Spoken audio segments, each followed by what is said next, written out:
Evening everyone, greetings from the Institute of Global Professional IGP Bangladesh. Greetings from the Institute of Global Professional IGP Bangladesh. Thank you all for joining us and staying with us till then. Honorable Knowledge Seeker, today I am your host for the evening. My name is Yani Sakta Chaudhary and I am from Bangladesh. Dear Knowledge Seekers, I am proud to be associated with IGP as a global. IGP is a social and ISO certified international training institute.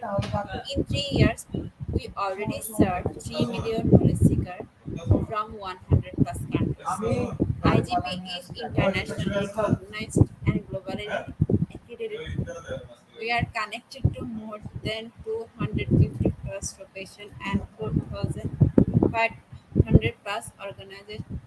Institute of Global Professional IGP is a training for skill development which was founded in 2020 and is generating corporate candidates to meet demand in the global labor market by providing professional qualification. The Institute of Global Professional is an educational institute that provides social and global recognized and repeatable. We serve student and country resource, providing holistic social work and education. We believe that it is not effective to increase one's skill just by acquiring formal education. So we provide effective training and consultation to generate professional generation all over the world. We distribute our services locally, nationally, and internationally to students, job seekers, job holders, and also for learners through respective campus location and distance learning platforms. We are an occupational and dependable institution. IGP is one of the famous organizations from all over the world. Our vision is education is not a business product, it is a part of our human affairs. Based on our vision, and we are trying to reach all corners of the world for free webinars, seminar, courses, awards, quiz competitions, mentoring, and counseling courses. We ensure excellent and in-depth instruction whereas with qualified trainers, speakers, and instructors. We extend free services to more than 3 million knowledge seekers in the last 2 years. We have applications with universities and organizations in 70 different countries. Virtual Mosani with many colleges and organizations have been accomplished. We are working to create a legendary generation of future scholars and citizens who will be accountable. We are constantly prepared to assist all knowledge seekers with valuable service. We represent more diversity, growth, and innovation are required to lead the session with a professionalism, passion, and integrity. IGP members are committed to offering effective base quality service and continual improvements so that individuals who seek information can improve their skill levels and health. Before we move to the next slide, we remind you don't forget to share, tag, and mention our face in the comment box. Your support is very valuable to us. Thank you. Moving to the next, with your corridor support, we already completed 1,283 webinars successfully. At present, now we're going to step 1,284, and our program name is Educational Assessment and Evaluation for 21st Century Learners. And today we have our speaker, and the speaker name is Sir Arnold Ryan U. Mercado, and he's from Finland. Therefore, I hand over the stage to our sir. I want to share a very little about our speaker.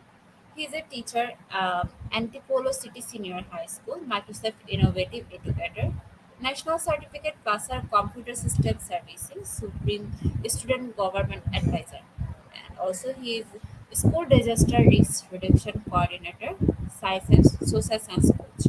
Now, very important moment for me to invite our speaker to IGP with his presentation. Hi, sir. Hi, ma'am. Good day Okay, to sir. everyone, and good day to all Good day. members of HGP. So, sir, how about you? What about you? I'm good, and I'm ready to share additional knowledge to all our viewers and participants today.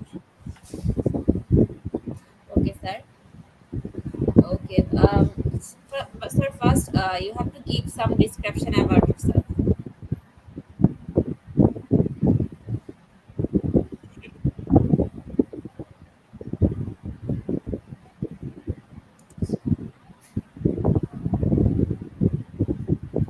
Hello, sir.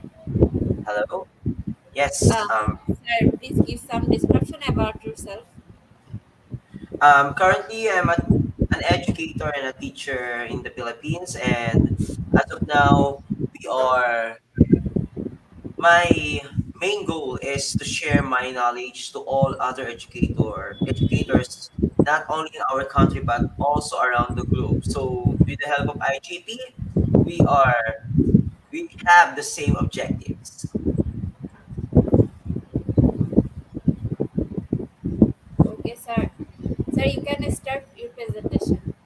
All right, thank you. So welcome everyone, and thank you so much, ma'am. Thank you, IGP, for the opportunity to be one of your resource speakers again. And I think this is the seventh time that I'll be your resource speaker. So welcome to my topic for today, and it's all about educational assessment and evaluation for 21st century learners. So before anything else, we all know that the challenge is how to proceed from the status quo, where the system level assessment using the traditional tests is still seen as using good enough proxies of academic skill, and where testing processes are implemented using traditional methods that everyone finds convenient, systematic, and cost effective. In addition, um, increasing interest in education systems implementation of the 21st century skills raises new hurdles. If we are interested in supporting the students' acquisition of these skills, we need assessment methods that make the skills themselves explicit. In other words, we need to look for new proxies. Today, educational systems across the globe are undergoing efforts to move beyond the ways that they can operate at the beginning of the 20th century, with traditional instructional practices that commonly ask the students to work individually on exams that require them to recall the data or the facts or respond to pre-formulated problems within the narrow boundaries of individual school subjects. Reforms currently underway reframe what is taught, how it is learned, and how it's being evaluated in innovative ways that help personalize learning. Assessments that support learning must explicitly communicate the nature of expected learning. According to research, it shows that the powerful effect that ongoing assessments embedded into the learning process has on students' learning, particularly for low ability students. Creating such a system of personalized learning requires a new form of formative and summative student performance. The different assessments that enable individual students to stretch onward from wherever they are in the learning continuum. So let's talk about designing outcome-based assessment for flexible learning. The OBL, or the outcome-based learning, which is rapidly gaining attention worldwide today, is most well known as a systematic approach to curriculum reform in the school sectors, especially in the United States, Australia, and South Africa. In higher education, its most significant application has been in different universities in the Europe region as part of different designs to create a barrier free from different European higher education area. So the promotion of the OBL, or the outcome based learning, stresses students learning.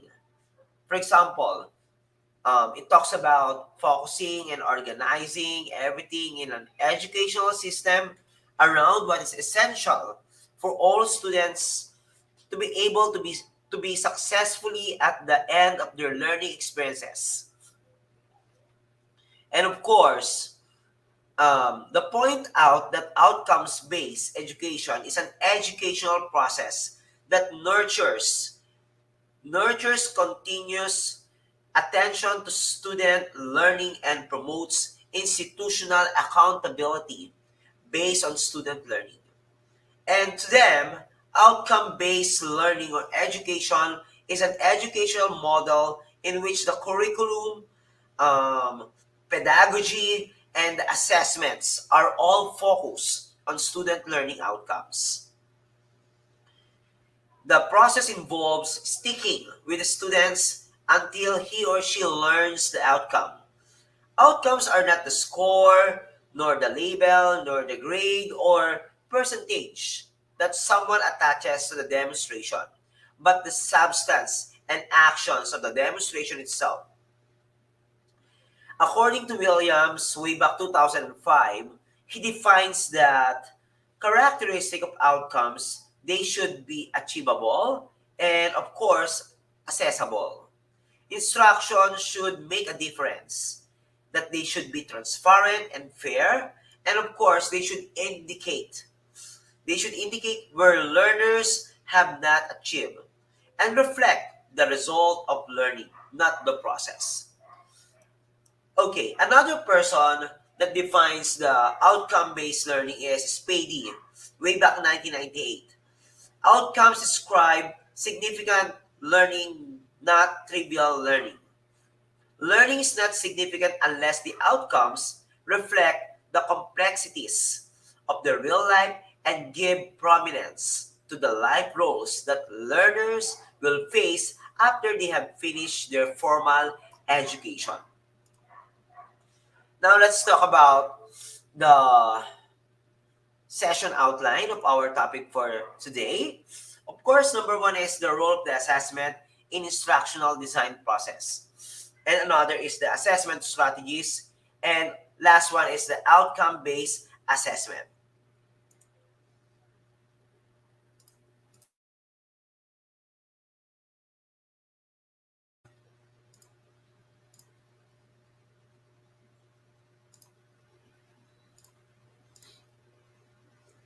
All right. So let's talk about the assessment basics. We all know that assessment is a broad and rapidly growing field with a strong theoretical and empirical base. However, you don't have to be an assessment expert to employ sound practices to guide your teaching. Here, we present the basic concepts you need to know to become more systematic in your assessment planning and implementation. Why should assessments, learning objectives, and instructional strategies be aligned? Assessments should reveal how well the students have learned what we want them to learn, while instruction ensures that they learn it. Okay? So for this to happen, assessments, learning objectives, and instructional strategies need to be closely aligned so that they reinforce one another. To ensure that these three components like assessments, learning objectives, and instructional strategies reinforce each other, we need to ask ourselves the following questions. Like, for example, in terms of learning objectives, what do I want my students to know? How do how to do when they leave the course or the subject? In terms of assessment, what kind of tasks will reveal whether the students have achieved the learning objectives I have identified?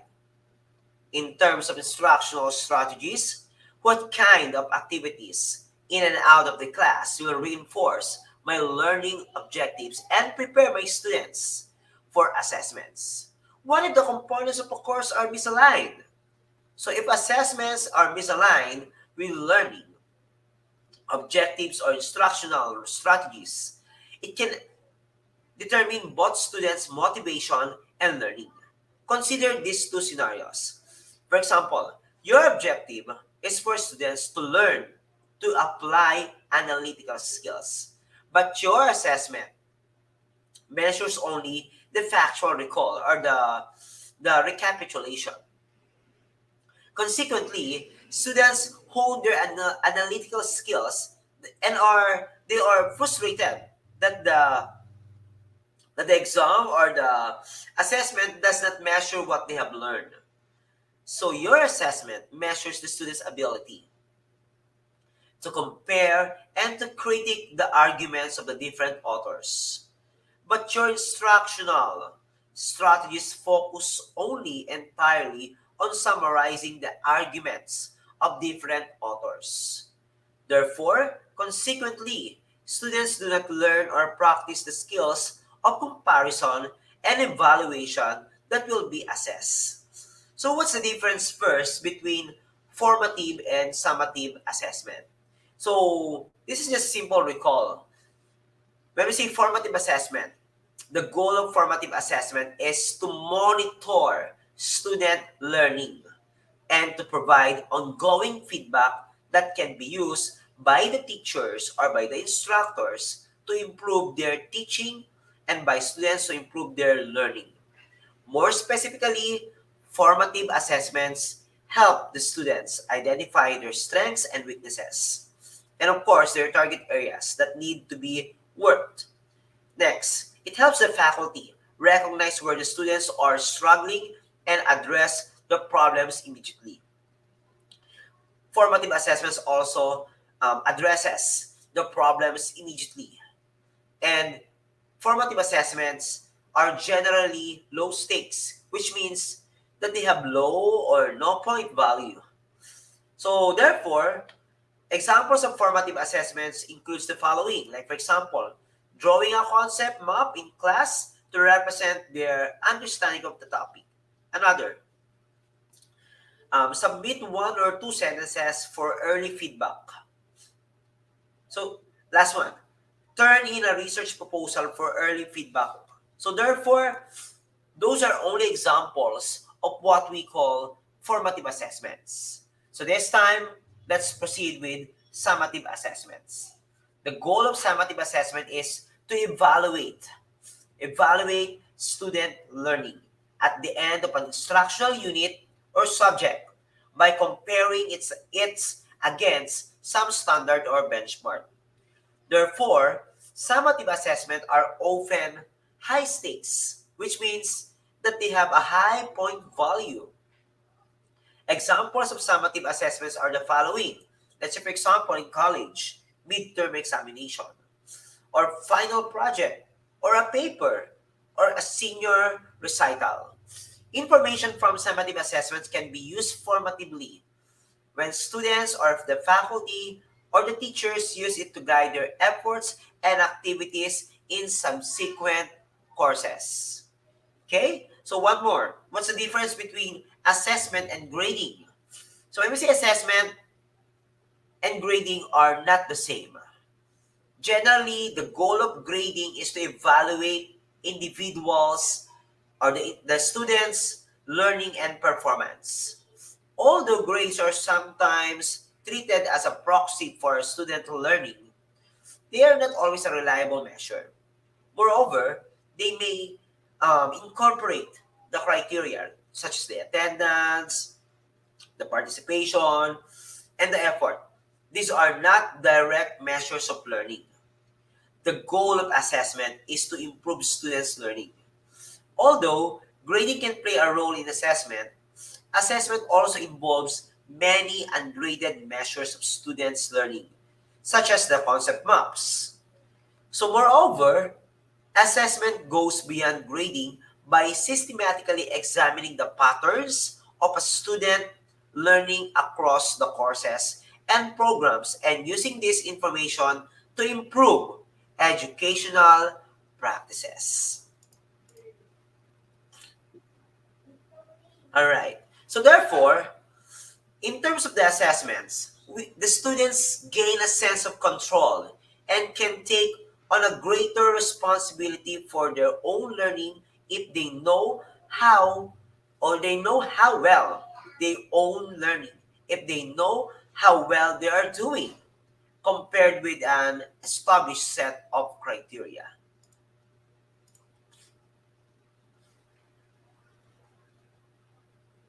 In terms of assessment, assessment activities presented throughout a course or a training module can be useful for identifying the learner's misconceptions that could present obstacles to further progress.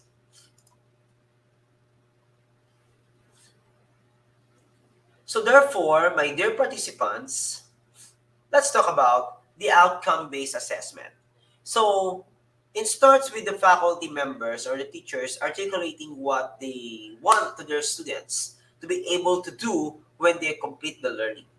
This is called an outcome, and it's different than thinking about what you will teach, because it is outcome is focus on the end results for the learners or the students that you build the course for them.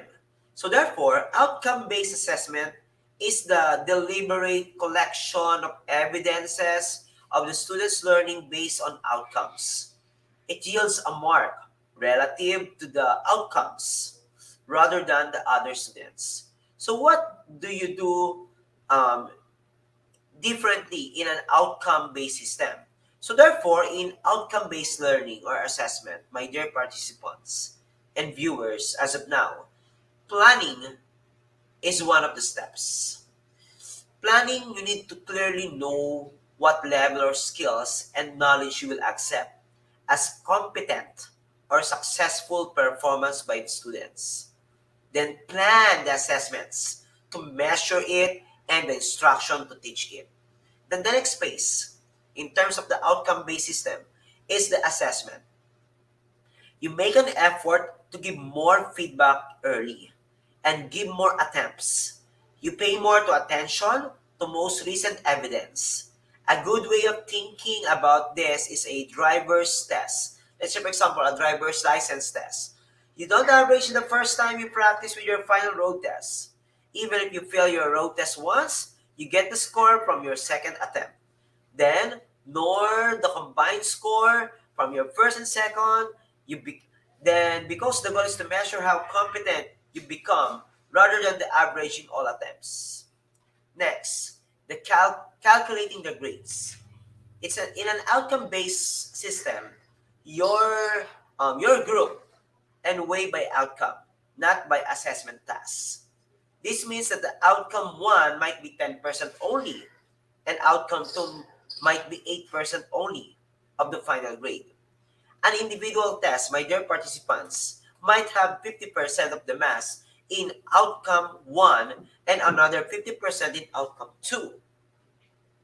Therefore, in a syllabus or prospectus or the the curriculum, you should explain your weighing by outcome, not by how much the assignments and the final are worth.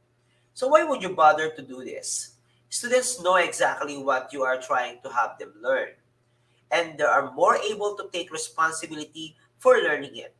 As a result, they learn more deeply and they more accurately identify what specifically they need to work harder on. Because the students understand more about what you want them to know and be able to do, you mark fewer weak assignments, which saves you time and frustration. Also, it allows you to clearly understand how your students are improving over time on each the outcomes you set. Then, it makes it easy to modify your course or subject to make it more effective. Therefore, the outcome based assessment is helpful for seeing how your subject or course contributes to student success in the program or gives a clear indication of how well the students learn the specific prerequisite knowledge and skills you are trying to reach them. So why might you choose not to do this? Aside from the effort involved in trying something new, even it might improve student learning, there are two common reasons to be concerned.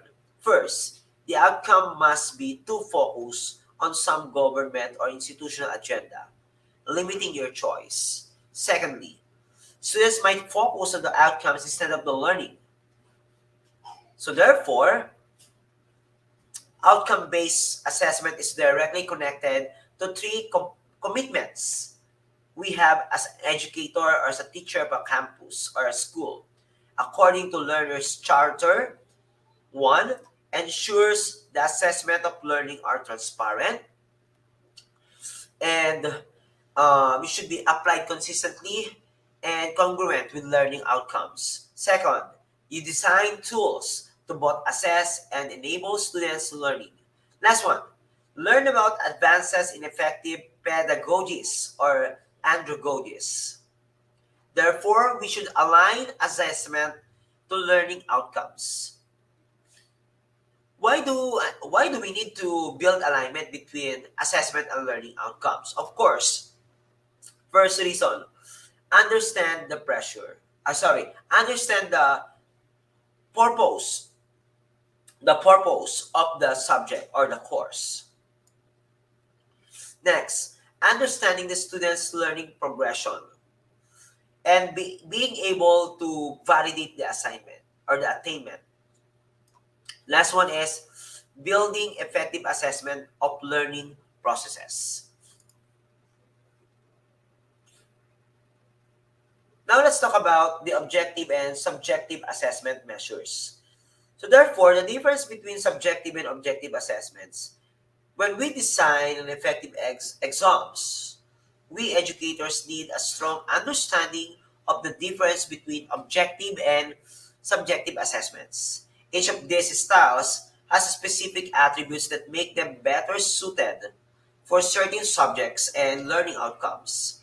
Knowing when to use the objective instead of subjective, as well as identifying the resources that can help increase the overall fairness of the exams, is essential to the teacher or educator's effort to accurately gauge the academic progress of their students. Now let's talk about subjective assessments. Subjective tests aims to assess the areas of the student's performance that are complex and qualitative, using questioning which may have more than one correct answer or more ways to express it.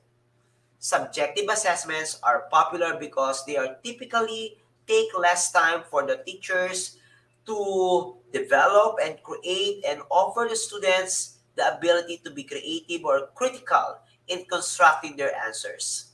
Some examples of subjective assessment questions include asking the students to, number one is to respond with short answers.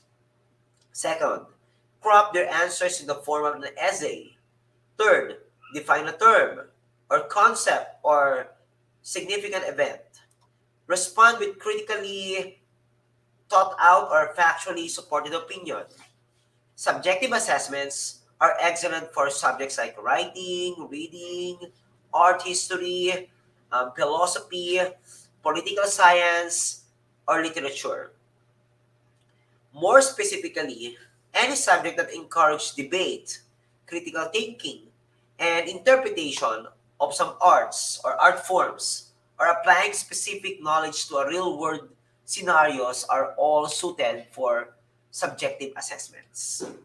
Now let's talk about objective assessment.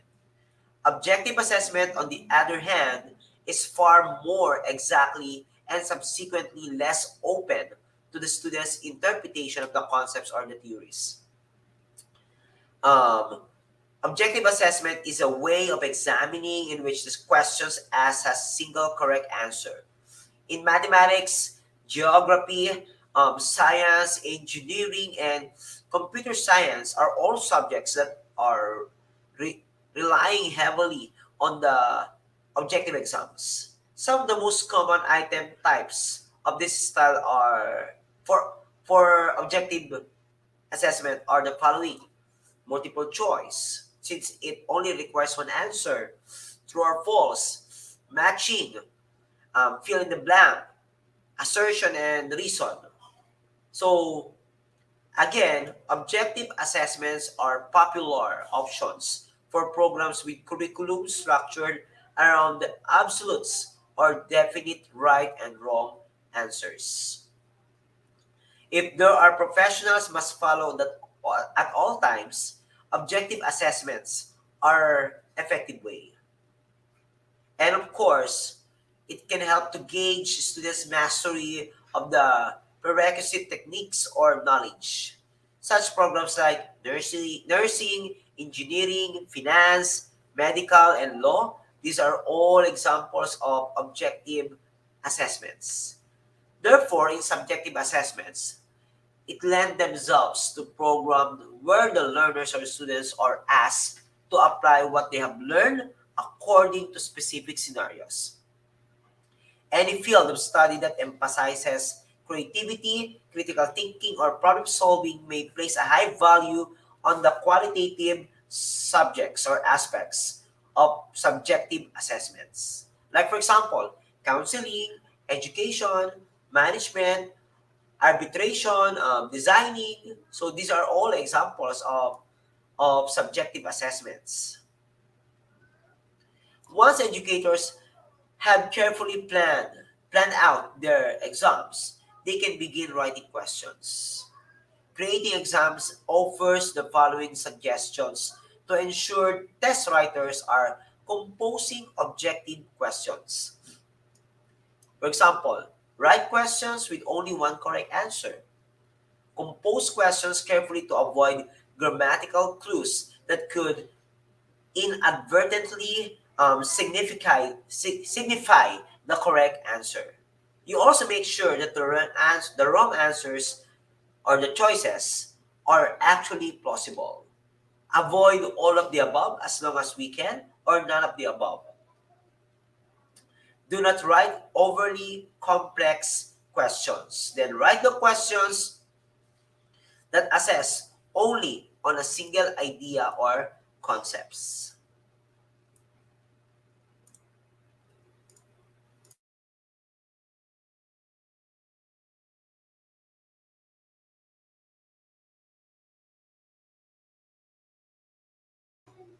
Hopefully, this topic is very beneficial to all of us. Now, let's continue to the next part of our presentation. Okay. Now, let's talk about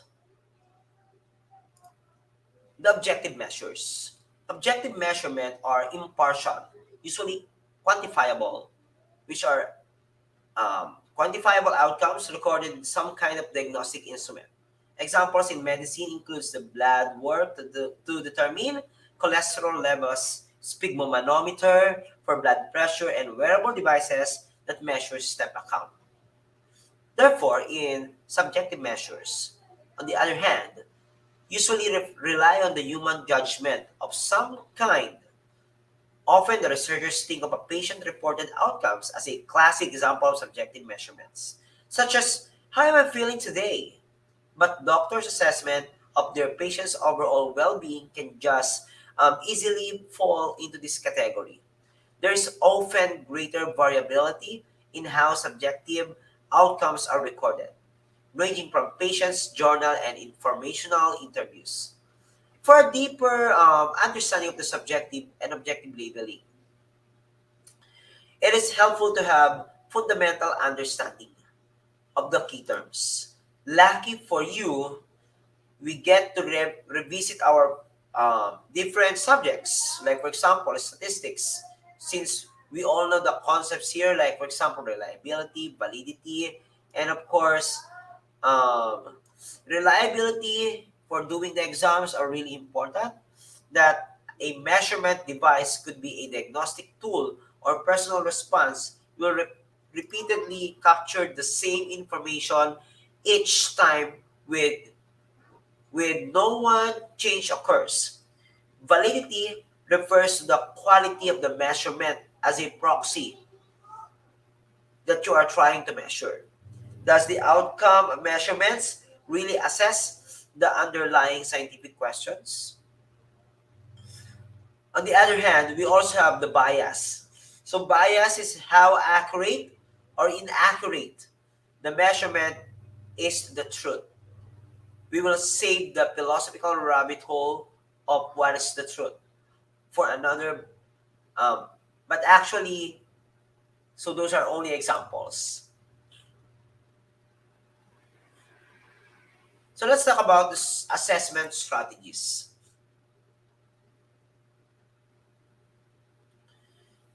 Today, let me give 5 innovative teaching techniques that use online quizzes to turn stressful evaluations into fun learning experiences for your class. First is use quizzes frequently as part of your teaching techniques. Weekly or even daily quizzing helps the students put what they have learned into practice.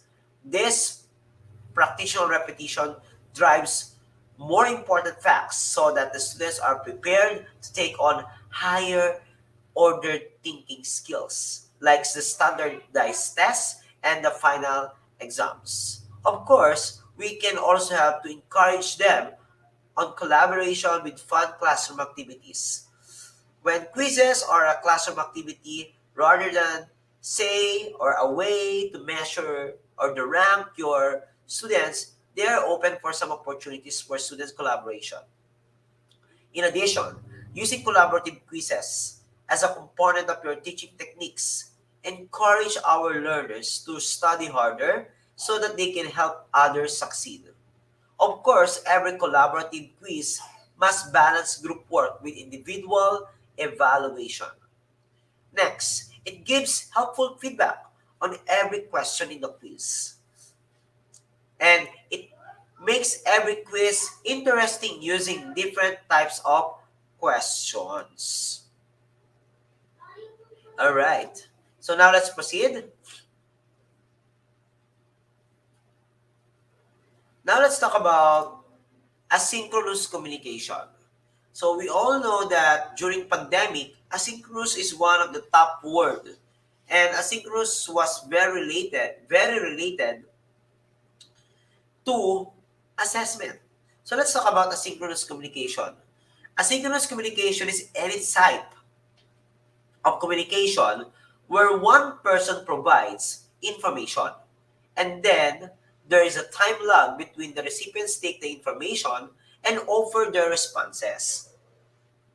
Simply put, the asynchronous communication is communication does not happen in real time. For example, on the phone, in person, or during a live video conferencing meeting. For instance, your coworker is busy and cannot properly comprehend the information you're providing. So when you visit her desk, instead you ask to sage into some form of asynchronous communication. So it can be an email so that she can receive, take in, and respond to your information on her own comfortable time. So while asynchronous communication does not happen in real time or synchronously, because essentially with synchronous communication, you and your listener are in sync. You deliver your information, and your recipient just listen in the moment and respond immediately. There is no time lag on this form of communication. Additionally, asynchronous communication can oftentimes allow for better, more productive conversations. If a colleague throws an idea about one activity, it's likely distracted and unable to provide the most optimal solution to their needs. So therefore, asynchronous communication allows for records of a conversation. If you're working on a long-term project and want to collect notes on your colleagues, ongoing feedbacks, or anything, and asynchronous conversation via email chain helps you to avoid the difficulties of note-taking in meetings. Finally, asynchronous communication is often critical to remote workers. For instance, our coworkers remotely in other place, then I often can stop by her desk for a quick conversation. Instead, we communicate through asynchronous channels such as the email or other asynchronous apps or websites. These asynchronous assessments or conversations are critical since you or the learner work in different time zones.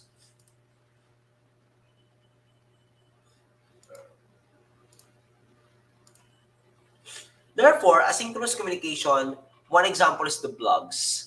Blogs are sometimes used instead of or in junction with discussion boards or in an online class.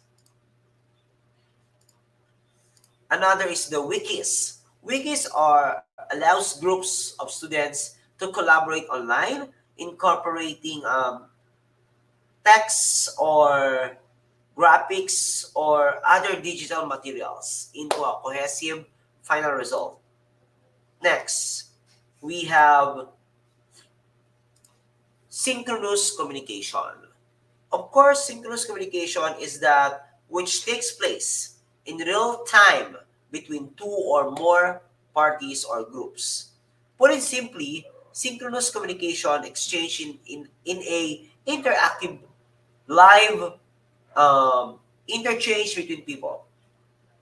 If you have ever attended a conference call or seminars, you have engaged in synchronous communications.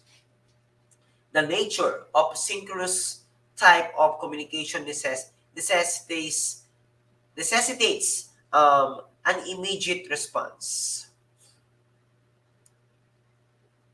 There are types of communications or meetings that require more synchronous approach. Like for example, brainstorming. We all know that brainstorming is a popular meeting method of wherein it's quite the same impact if they were conducted asynchronously. So the nature of brainstorm is usually quick, including the uncensored ideas. Then another is team building events. It also needs synchronous communication. It is probably without saying team building requires F to F or face to face. Real time bonding, it's much harder to build a genuine human connection. Of course, the complex part discussions, complex tasks and projects, as well as sensitive feedbacks, the sessions, or the urgent crisis meetings should take place in real time. Time delayed, written text message are open for interpretations and miscommunications. So for complex trainings, briefings, and task delegations, video conferences are best for retaining support, rapport, and avoiding confusion. Next, remote onboarding. In the event of remote onboarding, whether it's be partner onboarding, client onboarding, or employee onboarding, don't devalue the importance of the FaceTime. Training sessions are also best delivered via live video calls. Okay? Then, having a physical person to connect with it is especially important in case the participant has questions or feels isolated or excluded from their new team. So, my dear participants, is why is it synchronous communication important? Of course, we can help us to notice how convenient asynchronous communication can be. Example, you have no more time to review a message. Next, everyone feels included in conversations. Next, you can snooze notifications to have more uninterrupted focus time. Although we agreed that there are lots of benefits to asynchronous communication, there are some situations where synchronous communication is more effective. Example, work that requires immediate action and you. Another is more complicated works projects where async communication could cause delays and confusion. When you're trying to connect and build connections with people, since both communication styles have their benefits, the most effective way to collaborate, especially from a remote team, is a hybrid of the two. Okay.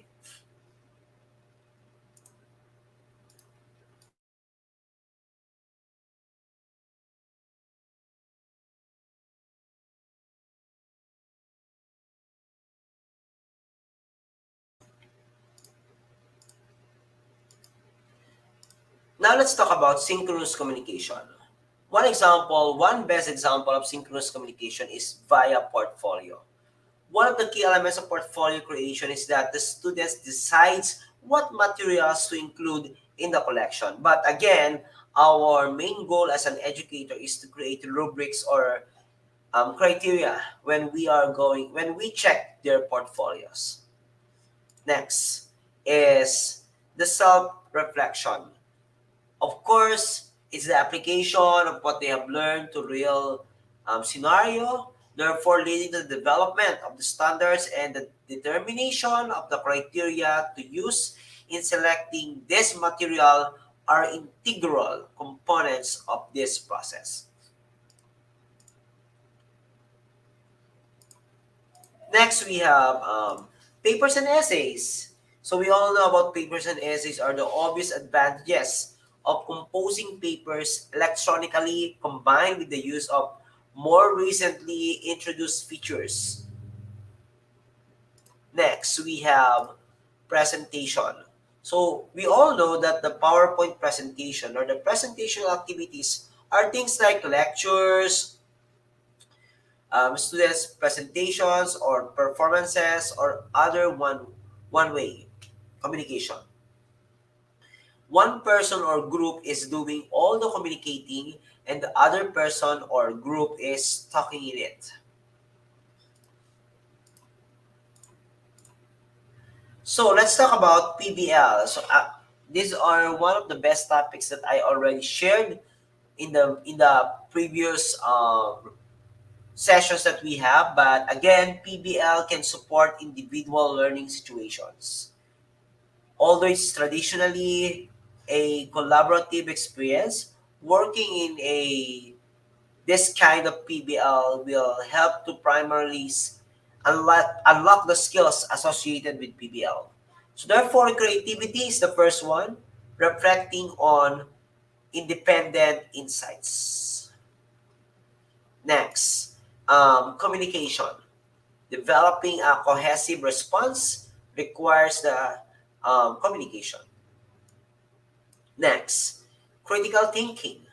Collaborative learning helps students apply insights requiring critical reflections. Then the last one is problem solving.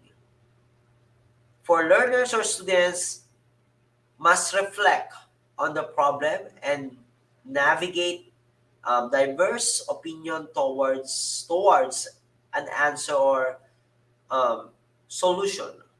So therefore, implementing PBL or project-based learning into practice may involve an entire course or a single project or assignment. In both scenarios, the process supports also a broad um, spectrum of skills, ranging from technical to interpersonal. So students' workflow is flexible and independent and requiring adaptability from students and educators.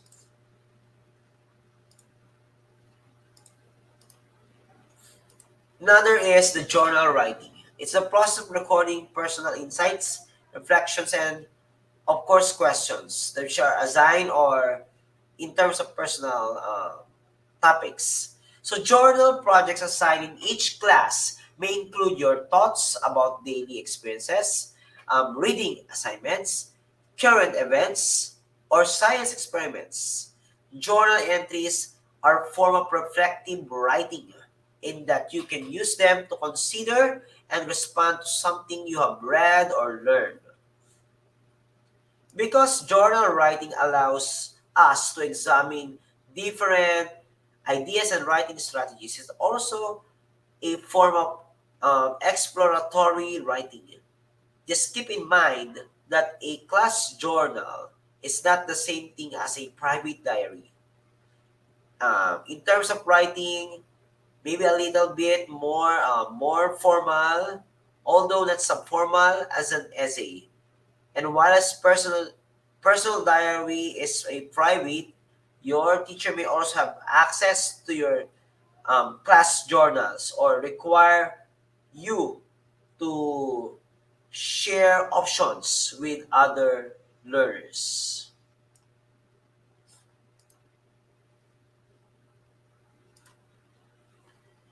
So let's talk about the concept maps. One of my favorites. Concept maps are visual representations of the information. They can take the form of the charts, graphic organizers, tables, flowcharts, Venn diagrams, or any charts. So concept maps are especially focused and useful for students who learn better visually. Although for some students who learn, they can benefit, they can benefit any type of learner. There are more powerful study strategies between. They help you see the big picture by simply starting with the higher level concepts, then chunk it to small informations. Okay? Concept maps work very well for the classes. And of course, content that have visual elements or in times.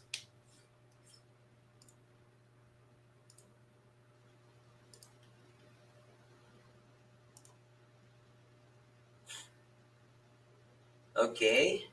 So, some simulations and games, regardless of your age, playing with simulators, like for example, the um, games, cell phone games, or Android games, of course, you need to buy the said game.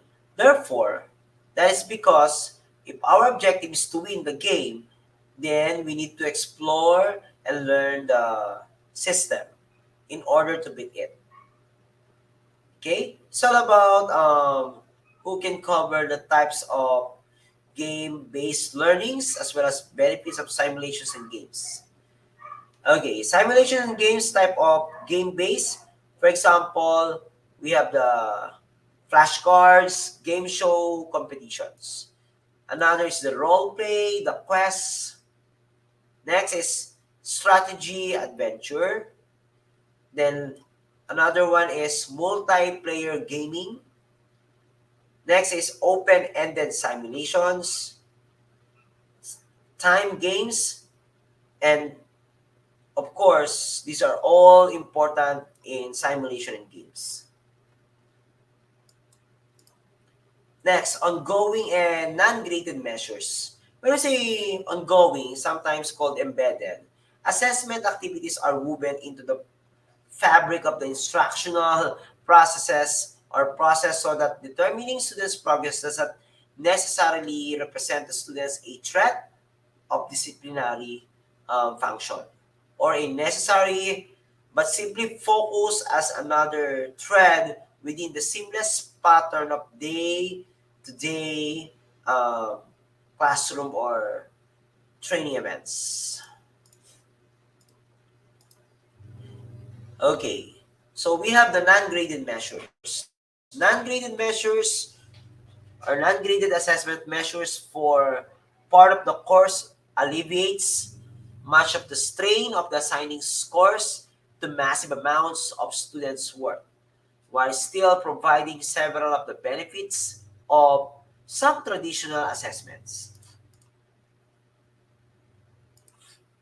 So finding a balance between flexibility and structure for faculty or teachers or educators around the country, teaching during the pandemic has heightened awareness of how the students' stressors outside the classroom can make it difficult for them to focus and, of course, to learn. Structures and deadlines are important for scaffolding students' time on on a subject or coursework. Okay, next. Now let's talk about rubrics. A rubric is a type of scoring guide that assesses and articulates specific components and expectations for an assignment. Rubrics can be used for a um, variety of assignments, like for example, research papers, group of projects, uh, portfolios, and presentations. So why use rubrics? Rubrics can help teachers and instructors. First, assess assignments consistently from student to student. Next, save time in grading, both short term and long term. Next, um, it gives timely, effective feedback and promotes students' learning in a sustainable way. Next, clarify the expectations and components of an assignment for both students and subject teaching assistants or subject teachers assistant. You also need to refine teaching methods by evaluating rubric results. Then the rubric helps the students in understanding and expectations and components of an assignment.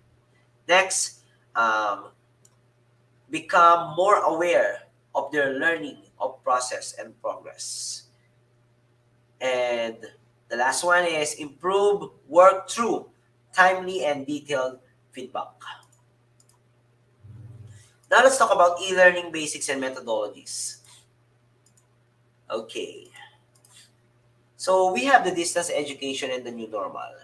Again, during the COVID-19 pandemic, it's changing our lives and bringing a lot of challenges to our era.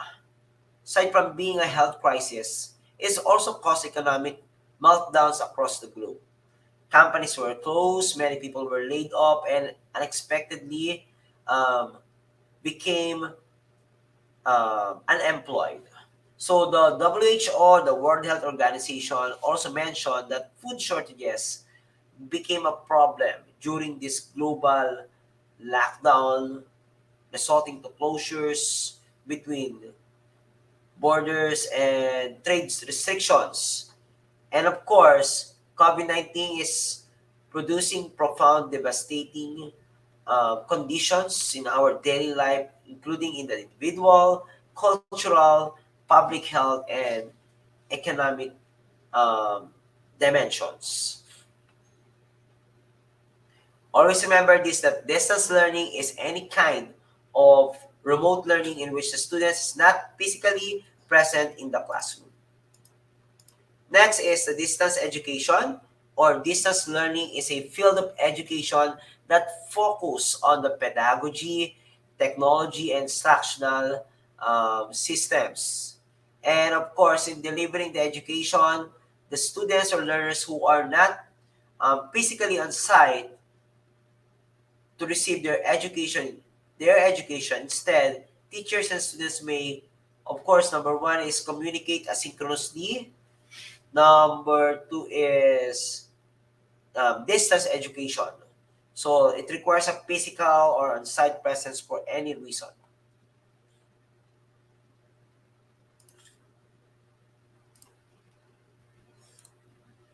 All right.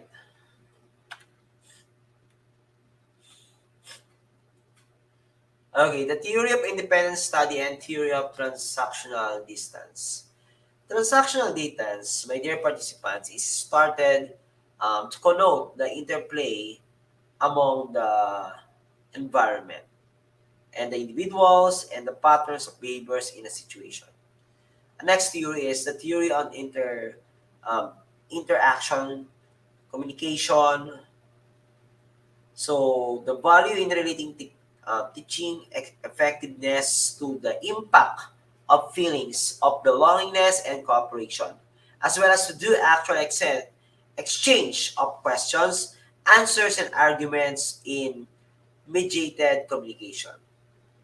And of course, the andragogy or the attainment of adulthood is concomitant on the adults coming to, of course, perceive themselves as self-directing individuals. Of course, there's significant amount of content to be delivered to a large number of students. Learners come from geographically dispersed locations. Learners have limited mobility. Learners have limited daily time to devote to learning, and learners do not have effective listening and reading skills. Then another is learners have the least basic computers and internet skills. Then the last one is learners are required to develop homogeneous uh, background knowledge on the topic. So there are some e-learning approaches. E-learning is a worldwide service and motivates adults to learn. The urge to learn can be a result uh, of a desire for recognition, self-esteem, natural curiosity, enhance self-confidence, and the opportunity to self-conceptualize, which itself is a learning at its core. Okay. So there are in self-paced learning, the specifics of self-paced learning can differ from institution to institution. But in general, self-paced education or training is defined by the ability of the learners to decide on the pace and timing of their learning experience. A self-paced course sometimes involve an instructor or teacher who provides feedback and marks tests, but more often. Okay. Then importantly, it is usually taps a mixture of methods and practices, including the online tests, methods, um, presentations, events, and informational videos, diagrams, literature, and video talks. Then another one is self-paced courses do not generally follow a particular schedule, but instead, they allow the users to set their own pace by choosing from the various projects, course materials, and training methods. While assessment is a wise, graded work with typically be computerized and rely on pre-mandated answers. But in some cases, a teacher or instructor will be able to mark a piece of work when it is submitted during the course. Now let's talk about the instructor-led and facilitated e-learning. Okay, so when we say instructor, it-led courses usually come in two forms. Well, a teacher or instructor will come into the school or workplace and provide lessons and direct feedbacks to students and employees. Then the last example, okay, e-learning components.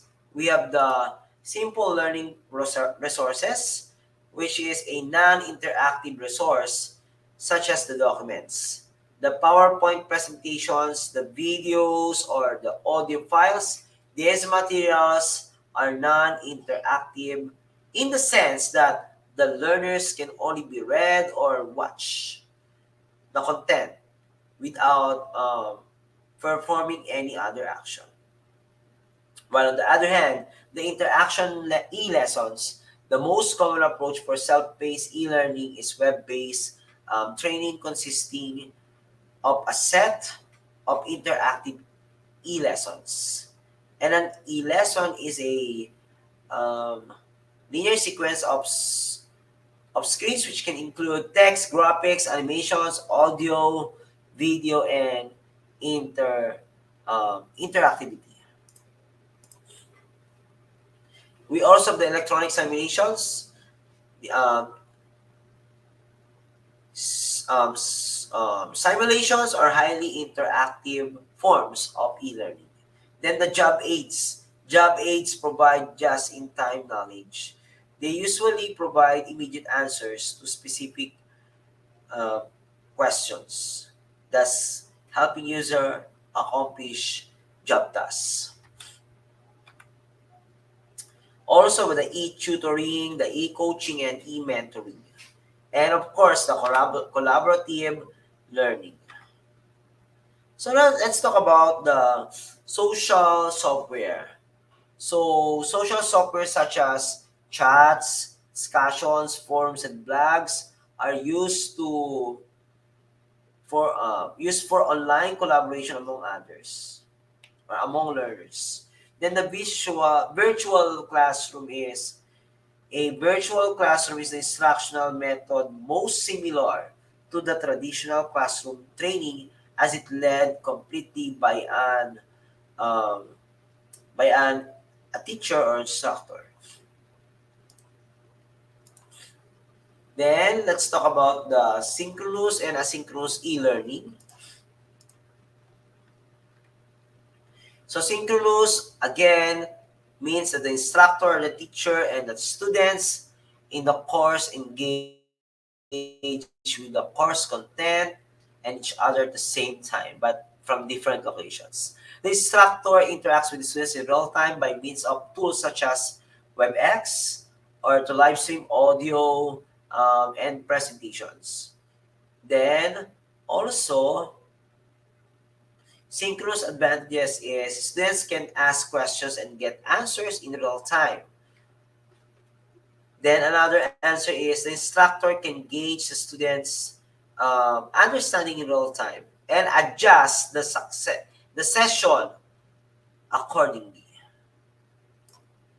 Then of course synchronous disadvantages. Some students might not be able to participate at the required time due to technical or scheduling problems. They may be in different time zones. Then asynchronous learning or events, on the other hand, can be carried out when the student or teacher is offline. Coursework, communications delivered um, via web, email, and messages posted on a community forum, and even in social media can be used as asynchronous e-learning. Okay? Next is the learner-centered contest or learner-centered approach. A learner-centered approach views larger learners as an active um, agents. They bring their own knowledge, past experiences, education and ideas, and of course, so it differs significantly from traditional instructor-centered approach. Traditional learning approaches were informed by behaviorism, which seeks learners as blank state and instructors as experts who must impart of the relevant information. Then we also have the granularity. So the granularity is an e-learning content should be segmented to facilitate simulation of new knowledge and to allow flexible scheduling of time for learning. We also have engaging content. So instructional methods and techniques should be used creatively to develop an engaging or motivating learning experience. The interactivity, frequent learner interaction is needed to sustain attention and promote learning. Personalization, of course, self-paced courses should be custom made to reflect learners' interests and needs. In instructors or teachers led courses and tutors and facilitators should be able to follow the learner's progress and performance um, individually. Okay, next, blended learning. Blended learning, of course, is a uh, learning combines different training media to create an optimum training program for specific audience. Then the program flow model. Learning activities are organized in a linear sequential order and of course the learners. have deadlines to accomplish the various assignments. This is similar to traditional teaching, but some of the activities are conducted online. Core and spoke model. So it's a major course provided on a set of some supplemental materials. And of course, there are some stores or there are some um, different models that are available to reinforce the main course. These materials are optional and not scheduled. Then what is needed to develop an e-learning course? Okay, of course the activities. You really need the activities. The largest effort is in the delivery of training sessions, while in e-learning is its design and the development of the structured material which must be self-contained and able to be used multiple times without making ongoing adjustments. Okay, next. Instructional design. So when we say instructional design, it's a systematic development of specifications using learning and instructional theory to ensure the quality of training. All right, next we have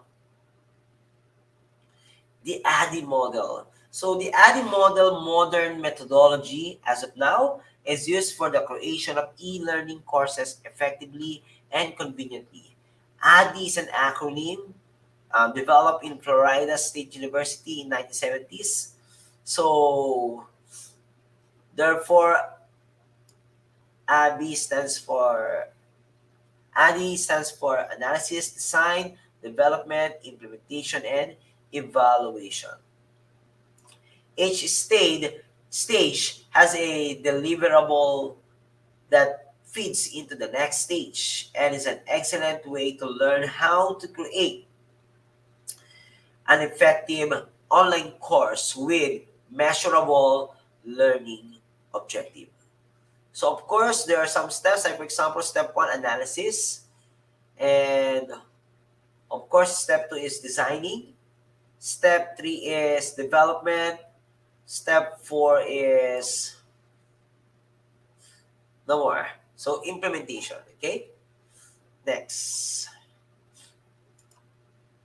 Of course, the team. So participation in e-learning projects requires the capabilities certain areas such as the technology, media-related skills, etc. that are not essential in traditional education or training. Then in terms of the technology requires to produce and deliver e-learning. Different tools can be used to produce e-learning content depending on which file formats will be used and the nature of the desired final product or outcome. I think that's the last part of my presentation, and hopefully you are enlightened with some topics. Always remember that the technology,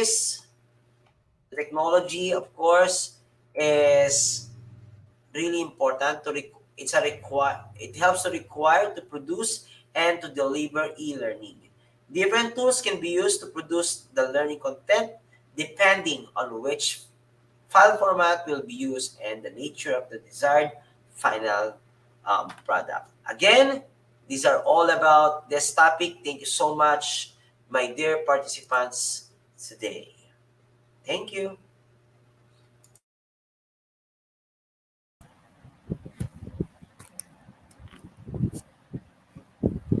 Uh, Thank you so much, sir, for your wonderful presentation, which can impact our knowledge seeker surely.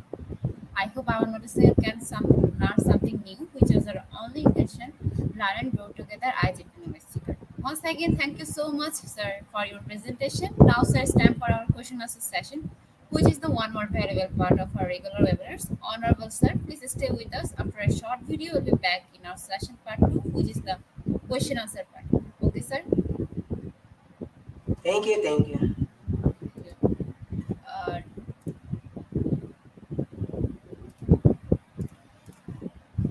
Yeah, IGP knowledge seeker. It's time for our question answer session. After a short video, we'll start our question answer session. So, we are IGP knowledge seeker. Please ask your question in the comment box as much as you want to know from our speaker.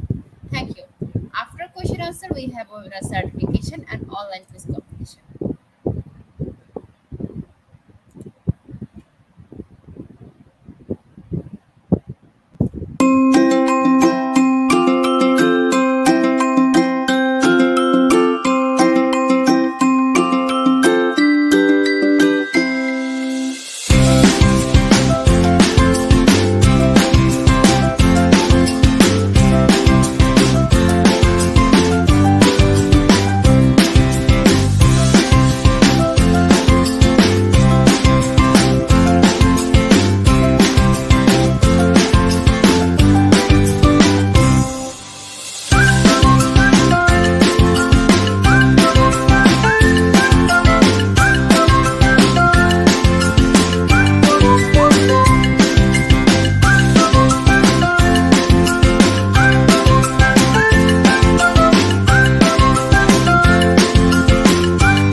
Once again, welcome everyone. It's time for our question answer session.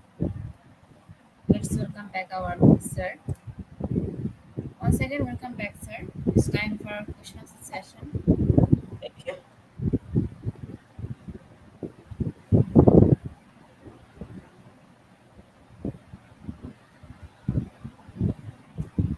Dear IGP knowledge seekers, please ask your question in the comment box as much as you want to know from our speaker. Thank you. After question answer, we have webinar certification and online quiz competition. Sir, first question from Nutrient Praha. How are we going to integrate the 21st century assessment in teaching? All right. Thank you. When we integrate, how can we integrate 21st century assessment in teaching? Of course, that's part of our lesson planning. As we prepare our lessons, we should first integrate those 21st century assessments. And 21st century skills are needed, of course, to be integrated in the lesson planning. Like, for example, creativity. When we want to integrate 21st century skill like creativity, we should include in our learning objectives that we want to be attained by our learners the the creativity, and we will provide some assessments and activities that can enhance and show the creativity of our learners guided by the rubrics or criteria that we are created. The rubric can be self-made by the teacher, or it is aligned or integrated also in the curriculum. Okay, so again, alignment is really important in terms of integrating the 21st century skills, and in order to achieve 21st century assessment in terms of our teaching. Thank you. Thank you, sir. Sir, then next question from Jidar Bondilo. How can teachers understand what makes one assessment good and another's bad? How can this understanding be used to make a good choice about assessment? Okay, uh, let's answer the questions because those are two questions. Let's start with the first one. How can teachers understand what makes one assessment good and another bad? Of course, we can we can check if our assessments are good if first indicator is the scores of our learners. If the scores of our learners or the result of the examination is really good or high in terms of the result, therefore the assessment is really easy. What does it mean? Is a good assessment? Is it a good indicator of assessment? Of course not. How about the result is the result of or the scores are really low? Therefore, is it a good one? Is it a good example of assessment? Of course not. All right. When our learners are really hard in answering the assessment, or they are really fast in answering the assessment, there's something wrong with the assessment that you have created. All right. We should we should create an assessment which is average to all. Then of course, before you give the assessment to your learners, you try also as a teacher to answer your own exam or your own examination.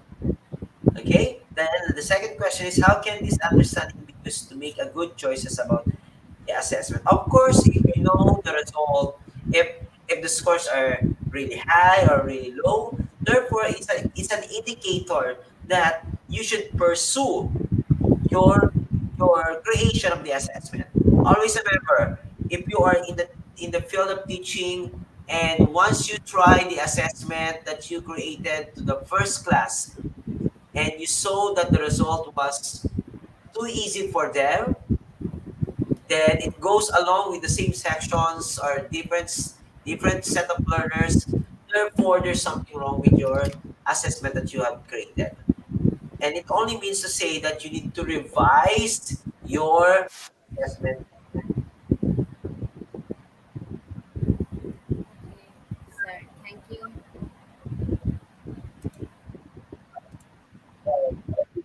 Some trial and error, and that's part of our growth.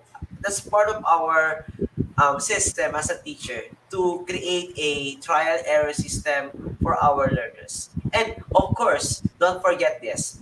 You should you should always tell to your learners or to your students if your assessment are recorded or not recorded. Okay? Thank you. Thank you, sir. The next question from Arya Mojit.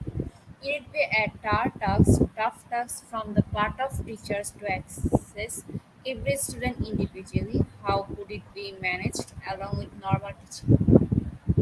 All right.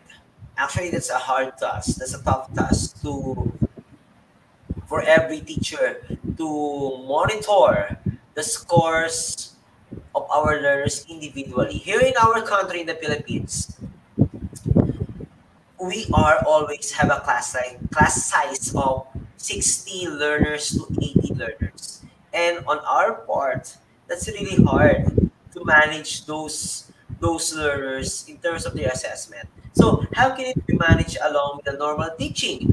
You tap someone, which is, for example, a student leader that can help you to record and process and collect all the scores of our learners. Let's say, for example, a group of 60, you can divide that into five groups. And those five groups we can assign five student leaders or student leaders that can help you to gather the scores and monitor by simply creating a progress chart. Then after creating a progress chart, you can also show the result to your learners. When they saw the progress chart, that's an indicator that they need to enhance more, develop more, and of course, improve more. Okay? So if the scores are getting high and improving, it only means they need to be um,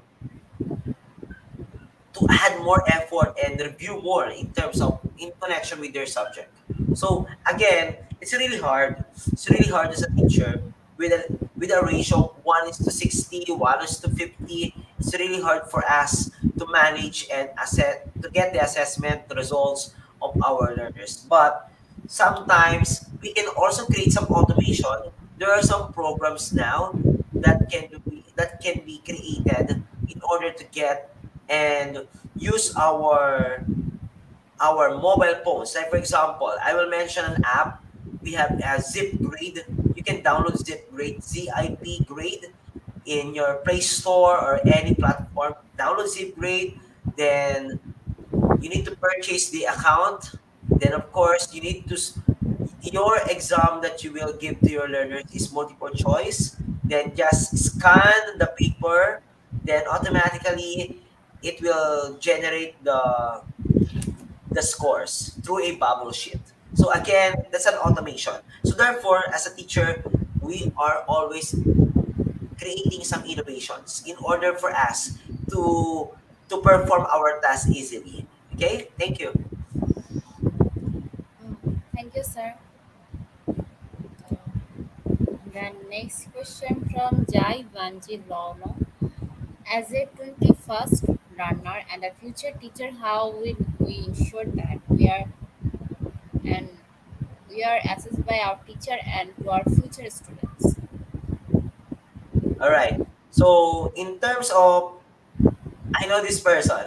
Okay. So as a future teacher, how will you ensure that you are assessing, that we are assessed by our teachers and to our future students? Okay. You can also know that you have been assessed by your teachers by means of different tasks that they gave to you. Like for example, they gave an assessment and they show a rubric, which is an indicator to give you a score. That's one indicator. Then, as a 21st learner and a student, what you need to do is just follow the instructions that your teacher gave to you. Then, once the teacher gave you a score, that's an indicator that your teacher gave you an assessment. Okay. Then another is how how can a learner that a future teacher soon help you to assess your learners? Of course, you make a research, then find more ways to give different forms of assessment to your learners. Every year, every school year, there is always a change in terms of giving assessments. We need to be updated in terms of assessments. Okay? Thank you. Thank you, Benji. Thank you, sir. The next question from Hanna Eshotto. Good evening, sir. The word assessment and evaluation are quite synonyms. How do they differ? Thanks, sir.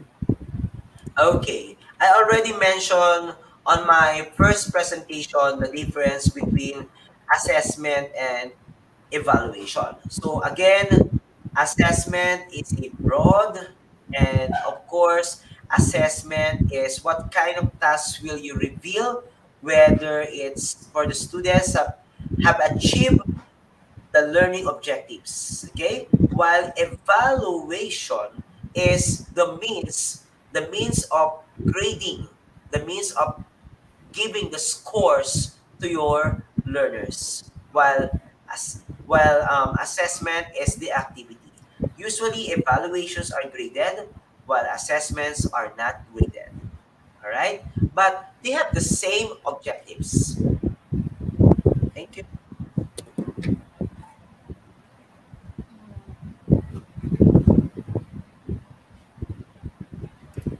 Uh, Next question from Asia, Sir Arnold Ryan. Apart from the rubrics and portfolios, which other assessment tools should we use? All right. Okay. In terms of getting the assessment tools, actually the most common tool to give grade and also our basis for our learners to give the scores is the rubrics, of course. And portfolios is the collection of all the outputs that the learners perform within a semester or a quarter. Now the question is there other assessment tools that we can use to know if we can give how to give scores to our learners? Is that the questions? Because actually this question is a the most commonly the most common answer here is through rubric, no other method. So we can also use judging method, but in terms of the in terms of giving the scores and giving the assessment or the indetermination the scores of our learners, we always use the rubric as one of the best tool in terms of giving our learners. Also, we can also give some um, curriculum mapping. We can also create curriculum mapping for some data collections only. Then focus groups. Focus groups are also one ways. Surveys, possible for some surveys. Surveys can be good. It can also basis for data. Then another is by means of, let's say for example, by means of work immersions or some structured interviews. These are some of the other methods. So again, curriculum mapping, structured interviews, surveys. Those are all methods, but the most common tool is rubric and portfolios.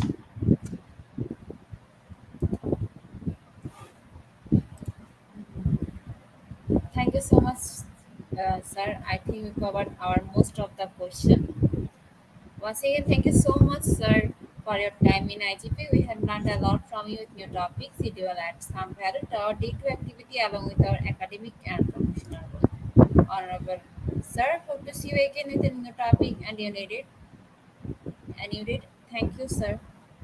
Thank you so much, everyone. Thank you, IGP. So, before I leave, remember, for those who are aiming to be a future educator, always remember this. Don't stop learning.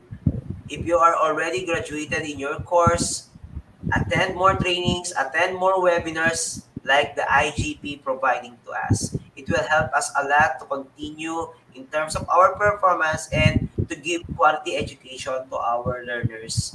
And we will not stop to help everyone, especially the other professionals. All right? And hopefully, IGP will give us more opportunities to be part of this. Thank you so much, IGP. Thank you so much, sir.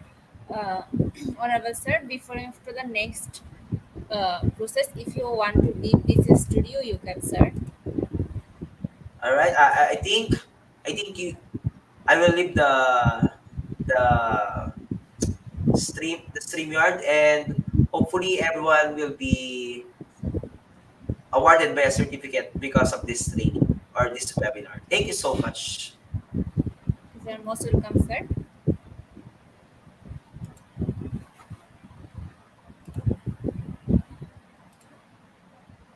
Dear IGP knowledge seeker, today our some technical problem. We cannot share our certificate code. We provide our course certificate code in a short time. Thank you. Dear IGP knowledge seeker, today our some technical problem. We cannot share our certificate code. We provide our certificate code in a short time. Thank you. Dear IGP knowledge seeker, it's time for our quiz session. Dear IGP knowledge seeker, it's time for our quiz session. After a short video, we'll start our quiz session. Dear IGP knowledge seeker, it's time for the most engaging part of this webinar, which is the online quiz competition, which is our regular webinar activity. Now, time for the online quiz competition. To join the online quiz competition properly, please follow my instruction carefully. First, you have to go www.slido.com and find today's quiz or scan this QR code for direct joining. Quiz code is Global IGP. Quiz code is Global IGP. After a short video, we'll start our quiz session. So please stay with us and enjoy our quiz session.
Once again, welcome back everyone. It's time for our quiz session. To join our quiz session, you have to go www.slido.com. Then you have to enter the code, and the code is Global IGP. And the code is Global IGP. It is easy to join our quiz part, so mention your friends to join the quiz competition. And we'll pick your name from Slido, so join with your full name, which will directly print on your certificates. And top 10 will be awarded with quiz competition certificate, and top 10 will be awarded with quiz competition certificate. Dear IGP knowledge seeker, if you want to join our quiz session, please go to www.slido.com. Then you have to enter the code, and the code is Global IGP. And the code is Global IGP. Already 37 people joined with us. We are still waiting for your joining, so please everyone join in our quiz session as soon as possible. We will be start our quiz session within 2 minutes, so please everyone join in our session. To join our quiz session, first you have to go www.slido.com. Then you have to enter the code, and the code is Global IGP, and the code is Global IGP.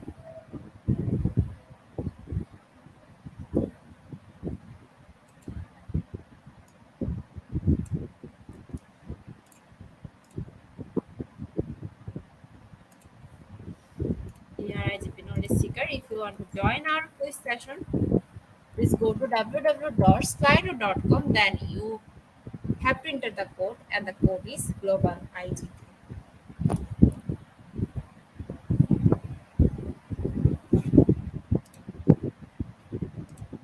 Now we are going to start our quiz session, so please stay with us. Our first question is: our teacher in the 21st century should be dash. Uh, is it option one digital citizen, and second option is digital natives?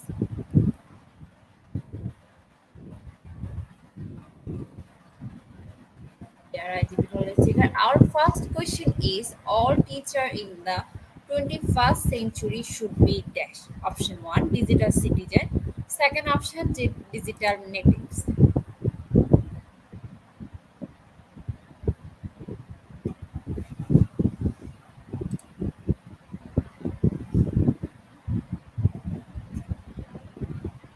And the correct answer is option 1. Move to our next question. Teachers should not allow learners to show what they can do.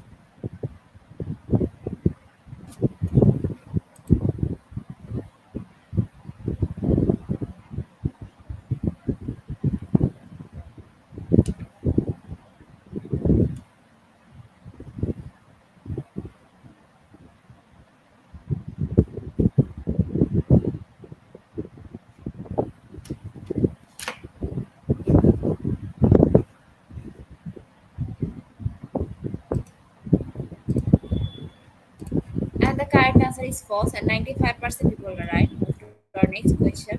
According to EGOVAT 2009, there are three domains in educational technology.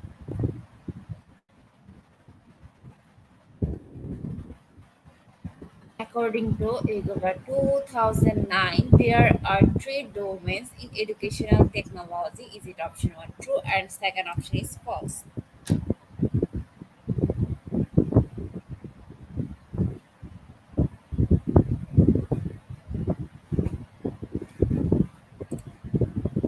And now the correct answer is false, and 12% were right. For next question. Technology does not open new fields in educational research.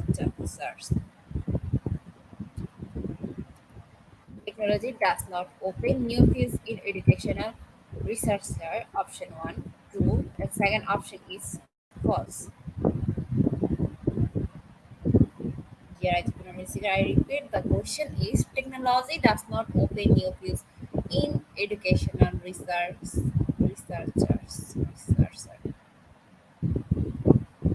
And now we are going to see our correct answer, and the correct answer is option 2 false. 93% people are right. No. For next question, technology as a teaching material is included in three domains in educational technology. Technology is a teaching material is included in three domains in educational technology.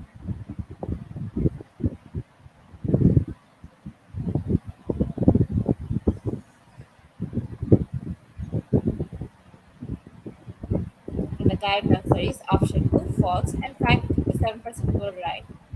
Move to our next question. An inquiry oriented lesson.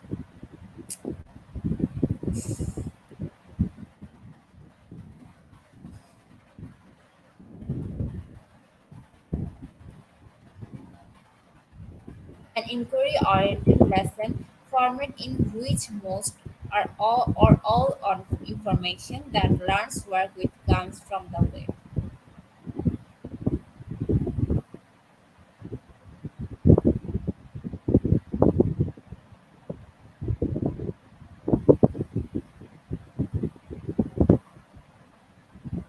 And the correct answer is option 1, and 82% will right.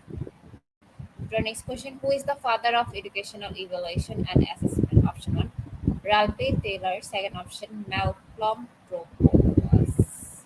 Who is the father of educational evaluation and assessment? Option 1, Ralph Taylor. Second option, Malcolm Provost.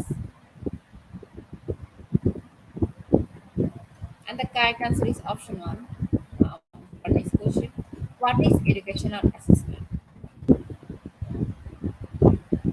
What is educational assessment? Okay.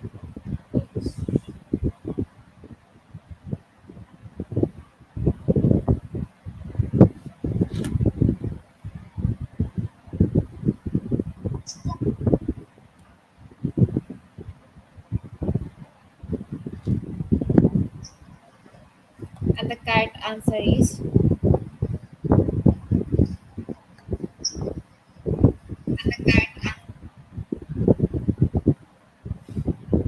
to our next question. Which of the following is not an activity of educational education?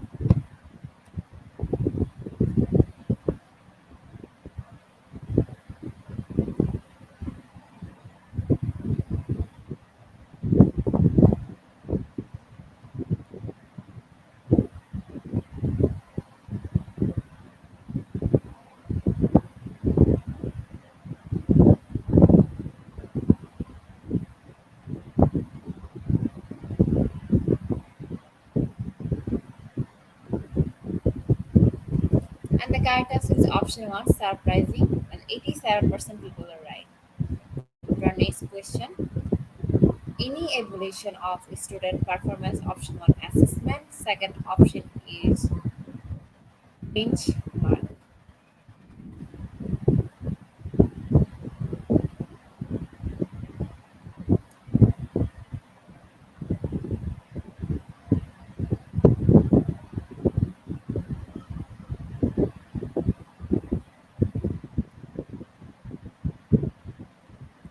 And the correct answer is option one, assessment.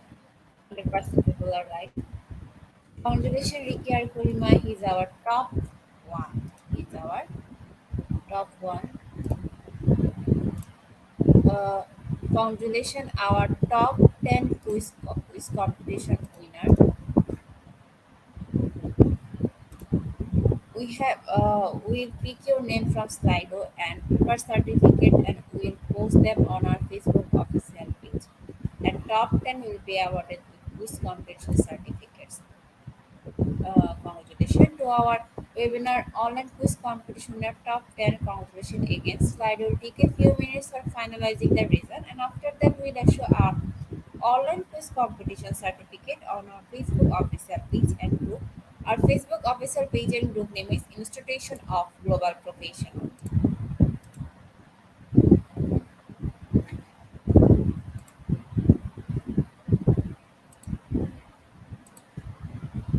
At the end moment of our session, we can say properly feed your skill, never stop learning, because life never stop teaching us. Be happy and stay safe. See you again and again. We want your participation in our every program. If you want to live a happy life, type to goal, not a people or things. Alright, understand. Before I hit and end the live button, uh, again wants to thanks to all IGP knowledge seeker for your active participation as always. See you in the next session. Till then, stay happy and blessed. Thank you everyone.